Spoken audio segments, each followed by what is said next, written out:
माझं पूर्ण नाव स्वाती लक्ष्मी किसन दाभडे. मी मूळची पुणे जिल्ह्यातील मावळ तालुक्यातील माळवाडी ह्या गावची आहे. माझं शिक्षण जे आहे बी.कॉम 2015 साली झालं आहे. 2017 साली एम.कॉम झालं आहे. माझे आईवडील शेती करतात. स्पर्धा परीक्षांचा म्हणजे मी पहिल्यापासून MPSCमध्ये डेप्युटी कलेक्टर ही माझी ड्रीम पोस्ट आणि त्या दृष्टीने अभ्यास करताना मी MPSCच्या इतर काही ज्या सर्व एक्झाम की ज्याला मी पात्र होते त्या सर्व एक्झाम दिल्या आणि एकंदरीत मला 6 पदं मिळाली. ह्या वर्षी जी माझी ड्रीम पोस्ट होती डेप्युटी कलेक्टर त्या पदावरती माझी निवड झाली आणि विशेषतः महाराष्ट्रामध्ये मुलींमध्ये प्रथम क्रमांकाने निवड झाली. एकंदरीत अभ्यास करतानाच्या ज्या अडचणी बघितल्या तर खूप साऱ्या म्हणजे मी ह्याला डिवाईड करेल. म्हणजे ज्यावेळेस तुम्ही स्पर्धा परीक्षांचा निर्णय घेता करण्याचा तर सुरुवातीला तुम्हाला काय अडचणी येतात, अभ्यास केल्यानंतर म्हणजे अभ्यास प्रोसेसमध्ये चालू आहे तर त्यावेळेस काय, आणि ज्यावेळेस एखादी एक्झाम देतो मग त्याच्यामध्ये सिलेक्शन होत नाही किंवा कंटिन्युअसली 2-3 वर्ष त्या प्रोसेसमध्ये आहोत, प्रिलियम्सच निघत नाही तर येणाऱ्या अडचणी काय आणि त्या कशा आपण त्यांना सामोरं जायचं तर ह्याच्याविषयी आज मी बोलेल. सुरुवातीला मला असं वाटतं की स्पर्धा परीक्षांचा अभ्यास करताना आपल्या मनामध्ये अनेक गैरसमज असतात. म्हणजे गैरसमज इन अ सेन्स की काहींचं असं असतं की माझी आर्थिक परिस्थिती नाही आहे किंवा मी एका ग्रामीण भागातून येतो आहे, माझे आईवडील शिकलेले नाही आहे आणि मी ह्या स्पर्धेत कसा निभावं लागणार. किंवा काहींचं असं असतं की कॉम्पिटिशन खूप आहे, 4-5 लाखांमधून कुठेतरी 100-200मध्ये सिलेक्शन होतं, तर अशामध्ये मी कुठं टिकणार किंवा अशामध्ये माझा कसा कस लागणार.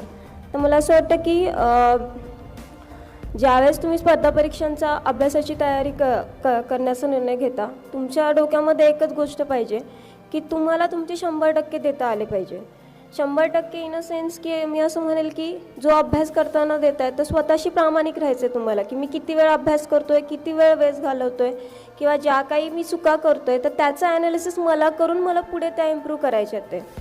तर एकंदरीत जर गैरसमज जर बघितले तर अनेकांचं असं असतं की उशिरा तयारी करतो आहे. म्हणजे काही मुलं 10वी-12वीपासूनच तयारी करतात आणि मी तर ग्रॅज्युएशन झाल्यानंतर तयारी करते.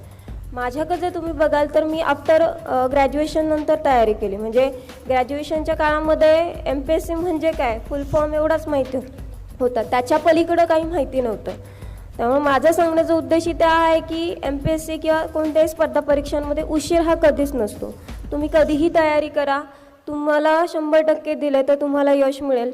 मी स्वतः ग्रॅज्युएशननंतर ह्यांची तयारी केली आणि 2-2.5 वर्षाच्या कालावधीमध्ये मला हे यश मिळाले. दुसरं अनेकांचं असं असतं की एखाद्या टप्प्यावरती म्हणजे विशेषतः मुलींच्या बाबतीत म्हणेल की एखाद्या टप्प्यावरती शिक्षण थांबतं. म्हणजे काही मुलींचं लग्न होतं आणि त्या एका पर्टिक्युलर टप्प्यावरती शिक्षण थांबतं आणि पुन्हा मग असं काही करिअर करायचं असेल तर मग कसं करू. मी एक अशी आहे की जी 12वी नंतर 4 वर्ष घरी होते आणि त्याच्यानंतर पुन्हा ग्रॅज्युएशन केलं आणि पुन्हा अभ्यास केला आहे. सो मी असं म्हणेल की एका टप्प्यावरती जेव्हा तुमचं शिक्षण थांबतं ना तर आपण त्या गोष्टीचा जास्त भाव नाही करायचा. तुम्हाला ज्यावेळेस तुम्ही पुन्हा स्टार्ट करणार आहात अभ्यास तर त्यावेळेस ती संधी असते तुमच्यासाठी पुढे जाण्यासाठी, त्या संधीचा जास्त विचार करा. मागे तुम्हाला काय अडचणी ह्याचा विचारपेक्षा पुढे तुम्हाला काय संधी मिळणार आहे त्याचा जास्तीत जास्त विचार करा. आता हे झालं एक गैरसमज. मी असं म्हणेल की पुढचं काय असतं, तर अभ्यासाला सुरुवात करणार आहे, स्पर्धा परीक्षांचा मी निर्णय घेतला आहे. पण निर्णय घेताना मी असं म्हणेल की कुणी सांगतंय म्हणून नका घेऊ कधी. म्हणजे आईवडील म्हणतात किंवा बाकीचे आता सध्या तर ट्रेंड आहे MPSC UPSC करण्याचा आणि अधिकारी होण्याचा, सो मीही तसं करेल. तर असं नका करू. तुम्हाला स्वतःला मनाला काय वाटतं आधी ते आधी बघा. म्हणजे ज्यावेळेस तुमच्या आतून असेल ना त्यावेळेस ते आतून तयारी होते, तुम्ही तिथे 100% देता. त्यामुळे स्पर्धा परीक्षा करण्याचा निर्णय हा तुमचा आहे की इतरांचा आहे हे आधी स्वतःला विचारा आणि त्याच्यानुसार निर्णय घ्या. आता पुढचा मुद्दा असतो अनेकांचा, क्लास लावायचा की नाही. बघा हा प्रश्न वैयक्तिक पातळीवरचा आहे प्रत्येकाचा. म्हणजे क्लास लावल्याने यश मिळतं किंवा क्लास न लावल्याने यश मिळतं असं काही नाही आहे. तुम्हाला एखादी गोष्ट तुम्ही जर कमी पडत असेल म्हणजे स्वतः त्या ठिकाणी कमी पडत असेल आणि कुठून तरी मार्गदर्शन घेतल्यामुळं ती गोष्ट जर ओव्हरकम होत असेल, स्वतःमध्ये इम्प्रूव्ह होत असेल तर बेटर असेल. त्याच्यामुळे मी ज्यावेळेस स्पर्धा परीक्षांचा निर्णय घेतला होता तर मला सांगणारं कोणी नाही आहे. म्हणजे माझ्या घरात मी पहिली ग्रॅज्युएट, माझ्या आईवडिलांचं तेवढं एज्युकेशन नव्हतं किंवा माझ्या रिलेटिव्हमध्ये प्रशासकीय सेवेमध्ये असणारं कोणी नव्हतं. मग आता गायडन्स कुठं घेणार, तर एक प्रॉपर मी असं ठरवलं की जाऊ दे मी क्लास थ्रू करेल, कारण ट्रायल आणि एररमध्ये घालवण्याचा माझ्याकडे वेळ नाही आहे. सो बेटर वे की मी क्लास करून जी काही प्रोसेस आहे ती लवकर मला समजून घेता येईल. इतर काही म्हणजे स्पर्धा परीक्षांमध्ये असं असतं की काय वाचावं ह्याच्यापेक्षा काय नाही वाचावं. जर मला ह्या गोष्टी जर सुरुवातीच्या टप्प्याला कळल्या तर मला जास्तीत जास्त माझा वेळ वाचेल आणि मी माझी पुढची तयारी आहे ती चांगल्या पद्धतीने करेन. त्याच्यामुळे मी स्वतः क्लास केला आहे. अगदी ज्यावेळेस मेन्सला होते मी स्पर्धा म्हणजे राज्यसेवेच्या, तर मी इंग्लिश ग्रामरचाही क्लास केला. मी का केला, कारण मी इंग्लिश ग्रामरमध्ये वीक होते. सो हा जो डिसिजन आहे क्लास लावायचा की नाही हा प्रत्येकाचा व्यक्तिगत प्रश्न आहे. तो ज्याने त्याने ठरवायचा की आपल्याला लावायचा आहे की आपण कुठं आहोत. आणि मी असं म्हणते की वेळ खूप महत्त्वाचा आहे. तुम्ही वेळेचं गणित आत्तापासूनच ठरवा. म्हणजे एक जर प्रिलियम नाही निघाली तर तुम्हाला पुन्हा वर्षभर थांबायचं आहे. त्याच्यामुळं इकडं तिकडं वेळ घालवण्यापेक्षा बेटर वे की तुम्ही एका ऑथेंटिक काही जो वे असेल तो निवडावा आणि त्याच्यानुसार पुढे जावं. आता हे झालं क्लासचं. आता अभ्यासाच्या प्रारंभी अनेकांचं असं असतं म्हणजे काही अडचणी अशा असतात की म्हणजे आता पहिलं कोणतीही स्पर्धा परीक्षा जर करायची म्हणजे तर पहिलं बेसिक वाचावं लागतं. त्याला पर्याय नसतो. म्हणजे अगदी NCERT किंवा स्टेट बोर्ड. तर काहींचा आक्षेप असा असतो की आम्ही ग्रॅज्युएशन झालो आहे किंवा PhD केलं मग बेसिक पुस्तकं का घ्यायची. मी असं म्हणेल की ज्यावेळेस तुमचा जर पाया जर भक्कम असेल तर तुम्ही पुढे जाऊ शकता ना. मग त्यामुळे बेसिक पुस्तकं तुम्ही कितीही मोठे असाल किंवा काय, तर ह्या छोट्या छोट्या गोष्टी तुम्ही इग्नोर नाही करू शकत. त्याच्यामुळे सुरुवातीला टप्प्याला जर ह्या छोट्या छोट्या गोष्टींकडे खूप लक्ष द्या, कारण मला असं वाटतं ह्या छोट्या छोट्या गोष्टी तुम्हाला पुढे जाऊन खूप काही मोठं काम करणार आहे. तर ही एक अडचण. दुसरं असतं अनेकांचं की ज्यावेळेस स्पर्धा परीक्षांचा आपण अभ्यास करतो तर अनेकांकडून तुम्हाला निगेटिव्हिटी येते. म्हणजे लायब्ररीमध्ये तुम्ही पहिल्यांदा जाता तर आपल्या आधी 4-4, 5-5 वर्ष अभ्यास करणारे फ्रेंड्स असतात. तर काहींकडून असं असतं की म्हणजे मी हे एक्सपिरियन्स केलं. म्हणजे मला ज्यावेळेस लायब्ररीमध्ये मी ॲडमिशन घेतलं तर अनेकांना हां आता तुझी पंचवार्षिक योजना सुरू झाली. म्हणजे आम्ही इथं 4-4, 5-5 वर्ष अभ्यास करतो आहे आणि मग पुढे आमची प्रिलियम्स निघते. तर बघा हे नकारात्मकता ही प्रत्येकावरती आहे. म्हणजे तुम्ही एखादी गोष्ट पॉझिटिव्ह घ्यायची का निगेटिव्ह घ्यायची, इट डिपेंड्स ऑन यू. त्याच्यामुळे ह्या गोष्टींचा विचार करू नका. स्पर्धा परीक्षांमध्ये दरवर्षी जाहिरात येणार आहे, दरवर्षी पदं भरले जाणार आहे, कोणी ना कोणी सिलेक्शन होणार आहे. ह्या वर्षी नाही सिलेक्शन झालं तर पुढच्या वर्षी मी असेल. शेवटी मला एकच जागा मिळवायची आणि माझं टार्गेट तेच आहे. मग त्या टार्गेटचा विचार करताना ह्या जी नकारात्मकता असते आपली ह्या गोष्टींचा विचार नाही करायचा, पॉझिटिव्ह राहा. अनेकांचं असं असतं की अट्रॅक्शन्स खूप असतात. मला असं वाटतं की हा विषय खूप महत्त्वाचा आहे की म्हणजे पुण्यासारख्या शहरांमध्ये ज्यावेळेस आपण अभ्यास करतो म्हणजे इथं वातावरण पण खूप चांगलं आहे पण अनेक म्हणजे अट्रॅक्शन्स पण आहे. आपलं लक्ष वेगळ्या ठिकाणी भरकटलं जातं किंवा नको तिथं आपण लक्ष देऊ लागतो. ज्यावेळेस तुम्ही हे स्वप्न ठरवलेलं असतं स्पर्धा परीक्षा करण्याचं, हे तुमचं स्वप्न नसतं, तुमच्या आईवडिलांचं स्वप्न असतं. त्याच्यामुळे अनेकदा तुम्हाला अशा टप्प्यावरती काही अट्रॅक्शन्स येतील की तुमचं लक्ष जाऊ शकतं इकडनं. तर मी असं म्हणेल की ज्यावेळेस तुमच्या टार्गेटचा विचार करा. तुमचं रिझल्ट आला तर सर्व काही आहे, रिझल्ट आला तर तुमचं स्ट्रगल स्टोरी हायलाईट होणार आहे, रिझल्ट आला तर सर्व काही. त्याच्यामुळे ह्या काही ज्या तुम्हाला अट्रॅक्शन्स वगैरे असतील तर ह्या गोष्टींचं ज्यावेळेस मनामध्ये येतात तर आपलं ध्येय जे आहे ते डोक्यात ठेवा की आपण इथं कशासाठी आलो आहे ह्याचं कायम डोक्यात असलं पाहिजे. म्हणजे आईवडिलांशी काय करतात मुलं अनेकदा की खोटं सांगतात. म्हणजे एखाद्या वेळेस प्रिलियम्स नाही निघत तर अनेक मुलं सांगतात प्रिलियम्स निघाली पण मेन्सला नाही झालं. तर प्लीज असं नका करू. आईवडिलांशी जास्तीत जास्त कसं प्रामाणिक राहतील ते बघा, कारण शेवटी तुम्हाला इथपर्यंत त्यांनी आणलं आहे. त्याच्यामुळं जे काही अट्रॅक्शन्स वगैरे असतील वाटत असतील तर प्लीज वेळेवरतीच त्याच्यावरती काम करा. तुमचं टार्गेट नेहमी डोक्यात ठेवा. आता पुढचं मी असं म्हणेल की ज्यावेळेस तुम्ही आता स्टार्टिंग केलं आहे अभ्यास आणि 1-2 वर्ष झालं आहे, आजही मी अनेक मुलांना भेटते तर बऱ्याच जणांचा असा प्रश्न असतो की मी 2 वर्ष पुण्यामध्ये आहे, मी 3 वर्ष पुण्यामध्ये, पण एकही मला प्रिलियम्स निघाली नाही आहे. मग काय करू, असं वाटतं की सोडून द्यावं हे क्षेत्र, फ्रस्ट्रेशन येते वगैरे. ओके, ज्यावेळेस तुमची एखादी एक्झाम तुम्ही देऊन येता तर ती एक्झाम देऊन आल्यानंतर तुमच्या काही ज्या चुका आहेत ते स्वतः ॲनालिसिस करा ना. म्हणजे मला जर कोणी येऊन म्हटलं की माझी प्रिलियम्स का निघत नाही आहे तू मला सांग, हे मी नाही सांगू शकत, हे तुमचं तुम्हाला कळलं पाहिजे. म्हणजे माझं स्वतःचा एक्सपिरियन्स सांगते. माझ्याकडे डायरी होती. मी MPSCच्या ज्या काही 5-6 एक्झाम होत्या त्या सगळ्या दिल्या त्या आणि प्रत्येक एक्झामनंतर एक करायचे. एक्झाम देऊन आल्यानंतर मी आज एक्झाममध्ये काय केलं आहे, मग किती चुका केल्यात, सिली मिस्टेक किती झाल्या, ते अटेम्प्ट किती चुकलं, किंवा येत असूनसुद्धा मी नाही केलं, चुकीच्या पद्धतीने केलं. मग ह्या चुका ते स्वतः डायरीवर लिहायचे.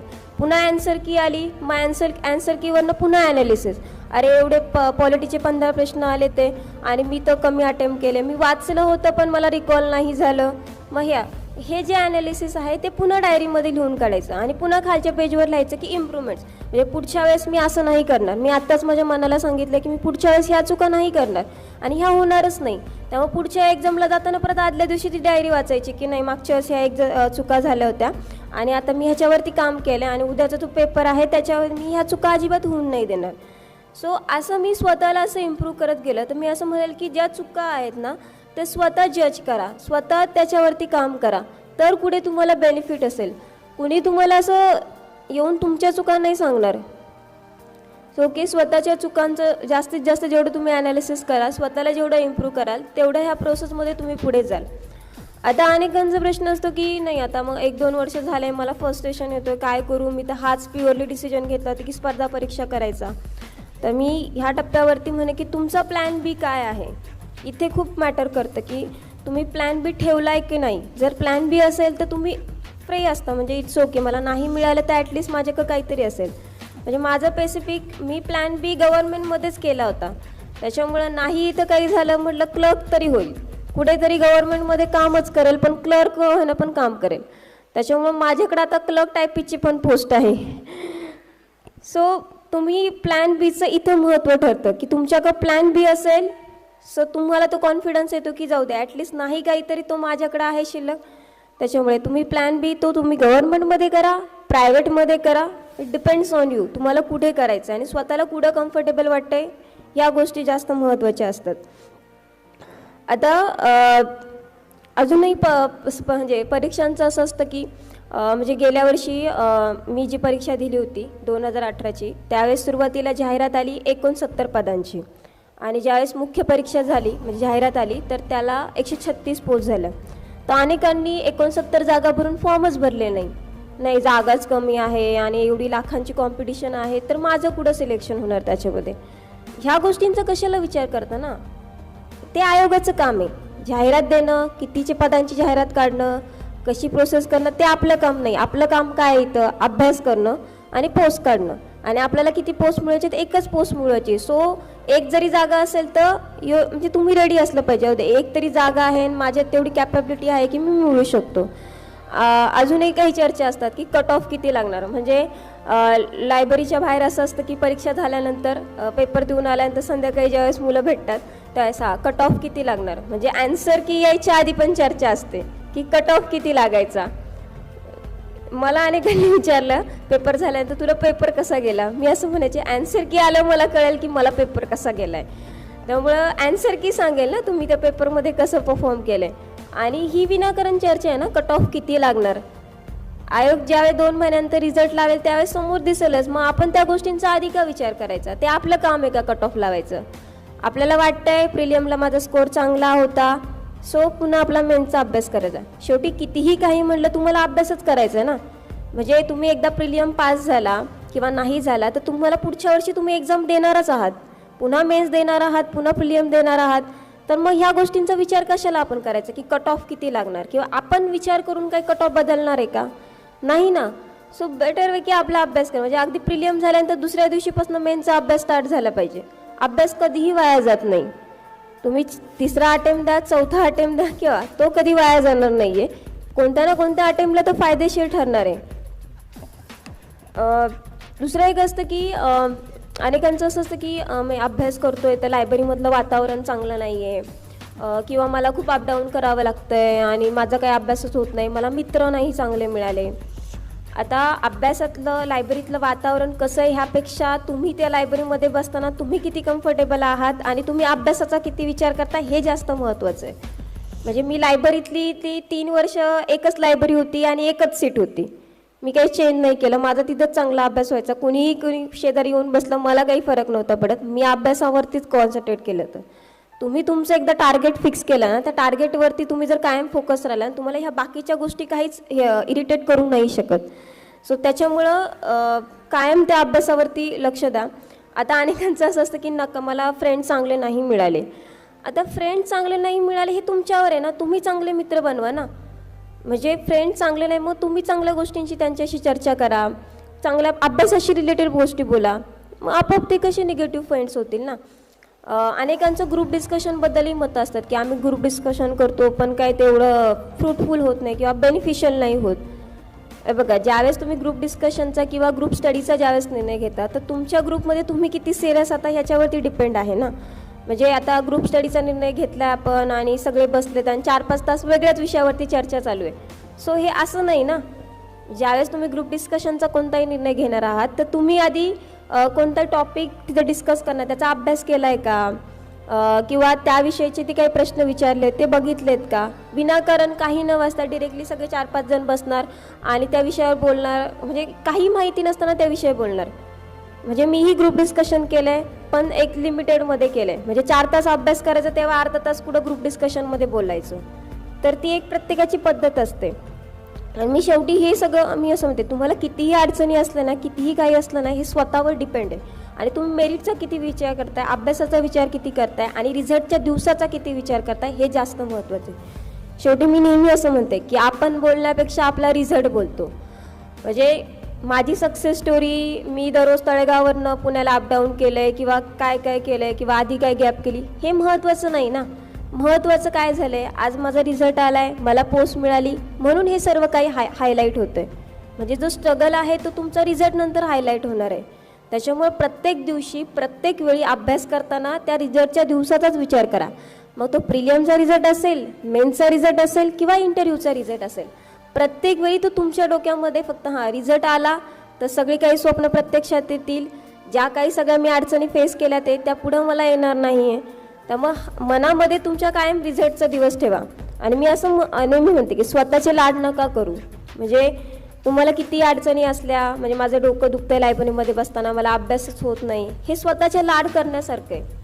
तुम्हाला इथे म्हणजे ग्रॅज्युएशन नंतर इथे अभ्यास केल्यानंतर तुम्हाला पुढे कुठं अभ्यास करायचा आहे ना. ही शेवटची प्रोसेस आहे की तुम्हाला इथे अभ्यास करायचा आहे, ह्याच्यानंतर कुठे तुम्हाला अभ्यास करायचा आहे. त्याच्यामुळे इथं सगळ्यात जास्तीत जास्त बेस्ट देण्याचा प्रयत्न करा. शेवटचा अभ्यास करायचा आहे त्याच्यामुळे स्वतःचे 100% द्या. अगदी एन्जॉय पद्धतीने करा. म्हणजे प्रत्येक गोष्टीचं, म्हणजे अगदी प्रिलियम्स दिली, एखादी मेन्स दिली, मग एखाद्या मेन्समध्ये नाही झालं, अरे जाऊ दे, नाही झालं पण हा अभ्यास वाया जाणार नाही आहे, पुढच्या मेन्सला येणार आहे. म्हणजे मीही अपयश बघितलं आहे. पहिल्या प्रिलियम्सला मलाही अपयश आलं आहे किंवा STIची पहिल्यांदा मुख्य परीक्षा दिली तेव्हा मलाही अपयश आलं आहे. पण त्या अपयशातून शिकलं आहे. ज्या चुका झाल्या त्या चुकांवरती काम केलं आणि तेव्हा पुढे आजचा दिवस बघितला आहे. सो एकंदरीत ज्या काही मला अडचणी वाटल्या त्या ह्या ठिकाणी मांडण्याचा प्रयत्न केला. शेवटी मी असं म्हणेल की स्पर्धा परीक्षांमध्ये एक साधारणतः असा कोणताही फिक्स फॉर्म्युला नाही आहे यशस्वी होण्याचा. प्रत्येकाची काही वेगळी स्ट्रॅटेजी असते, प्रत्येकाचा एक कम्फर्ट झोन असतो, त्याच्यानुसार त्याचा फॉर्म्युला ठरतो. त्याच्यामुळे तुम्ही तुमच्या कम्फर्ट झोनचा विचार करून ह्या क्षेत्राचा विचार करा की तुम्ही इथं किती कम्फर्टेबल आहात. स्वतःचा बेस्ट द्या, प्लॅनिंग करा. म्हणजे अगदी तुमच्याकडे दिवसाचं प्लॅनिंग पाहिजे, आठवड्याचं प्लॅनिंग पाहिजे, महिन्याचं प्लॅनिंग पाहिजे आणि अगदी एक्झामपर्यंतचं प्लॅनिंगशिवाय काहीच नाही आहे. म्हणजे आज मी काय वाचलं आहे आणि आठवड्यानंतर काय वाचणार हे जर तुमच्या ह्याच्यामध्ये जर नसेल तर मला नाही वाटत की तुम्ही ते एक्झाम तेवढ्या पद्धतीने म्हणजे चांगलं स्कोरिंग करता येऊ शकतं. त्याच्यामुळं प्रत्येक गोष्ट प्लॅनिंगनी करा. आणि एकच ध्यानात ठेवायचं की ज्यावेळेस ॲन्सर की येते त्यावेळेस ते मार्क्स आल्यावरती असं वाटलं पाहिजे की आपण कमी नाही पडलो इथं. म्हणजे मी माझा बेस्ट देण्याचा प्रयत्न केला होता आणि मला ते दिसतंय आता. म्हणजे स्कोर असा आणा की तुमच्या स्कोरवर कोणी डाऊट नाही घेतला पाहिजे. म्हणजे ज्यावेळेस माझं मेन्स ह्या वर्षी आला स्कोर, एव्हरीवन म्हणजे प्रत्येकजण हाच म्हणत होता की यू शुड डेफिनेट, म्हणजे तुला आता ह्या ठिकाणी 100% क्लास 1 मिळणार आहे. आणि प्रत्येक वेळी कोणत्या एक्झाम जाताना हाच विचार करायचा की माझा स्कोर असा मी आणणार की कुणी माझ्या स्कोरवर डाऊट नाही घेणार, तो 100% रिझल्ट देणाराच असेल. आणि त्या दृष्टीने कायम प्रयत्न करा. बाकी सर्वांना ह्या ठिकाणी इथंही मान्यवर बोलतील तर माझ्या पद्धतीने मी हे सांगण्याचा तुम्हाला हा एक छोटासा प्रयत्न होता. त्यामुळे सर्वांना ह्या प्रोसेससाठी माझ्याकडून खूप खूप शुभेच्छा आणि ऑल द बेस्ट. थँक्यू.